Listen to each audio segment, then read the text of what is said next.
Festival Barbacane je mestský festival, teda odohráva sa v centre mesta na rôznych scénach, či už koncertných alebo filmových, a takisto je to ešte doplnené výstavami či už fotiek alebo obrazov, alebo inštaláciami. Tento rok sme mali hlavne teda fotky a obrazy, teda maľbu. Tá muzika je na 3 pódiách a premietanie prebieha tiež v 3 kinosálach.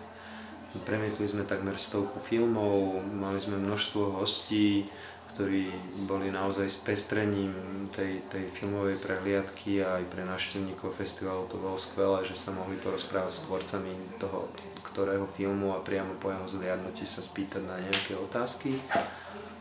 Muzika bola opäť taká medzinárodná prehliadka, kde to také zdravé jadro tvorili domáce banskobystrické kapely, doplnené ďalšími slovenskými, českými projektami, a z Poľska, Rakúska a Francúzska doplnené o zaujímavé projekty, ktoré na festivale vystúpili.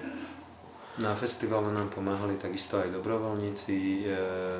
Zo začiatku sa ich prihlásilo necelé 3 desiatky. Postupne v priebehu tej komunikácie a toho, ako by sme ich zapájali do toho tvorčieho procesu festivalu, sa vykryštalizovalo 8 ľudí, ktorí vlastne na festivale aj pracovali a pomáhali nám s jeho realizáciou.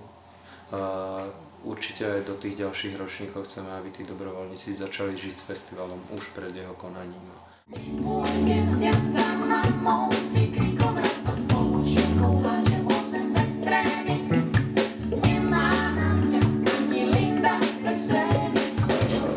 Ja som momentálne dobrovoľníčka na festivale Barbacane a dostala som sa k tomu viac menej cez internet.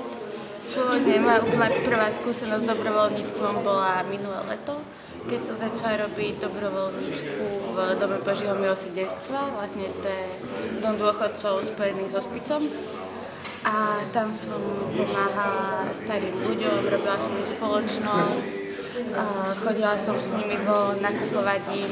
Tak dobrovoľníctvo mi dalo veľa nových skúseností, hlavne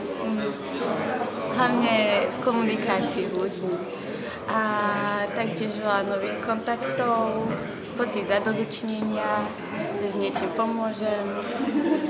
Tam som sa dostala na nejakú akciu, na ktorú by som sa inak nemohla dostať. Takže tu mám na starosti akreditácie a potom nejaké ostatné pomocné práce, ktoré vysvetnú v danom momente, takže niekam podľa čo prídem.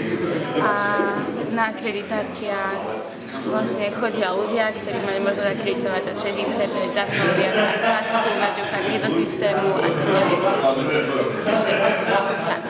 Všetkým, čo uvažujete nad tým, že by ste sa niekedy v budúcnosti stali dobrovoľníkmi, tak určite vám to odporúčam. Spoznáte veľa nových ľudí, dostanete sa do zaujímavých situácií, ktoré vás určite posilnia, a pri najmenšom z toho budete mať aspoň dobrý pocit.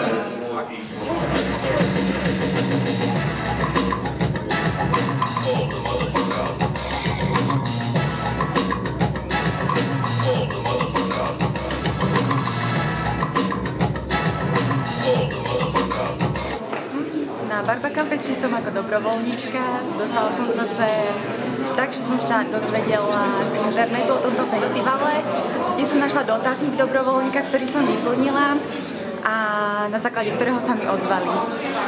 Mojou úlohou na tomto festivale je asistovať hosťom, čiže nejaký guest service pre hostí, čo je veľmi zaujímavá práca. Dobrovoľníctvo je určite prospešné, mi to prináša mnoho skúseností, zážitkov a ja osobne od toho očakávam profesionálny rast.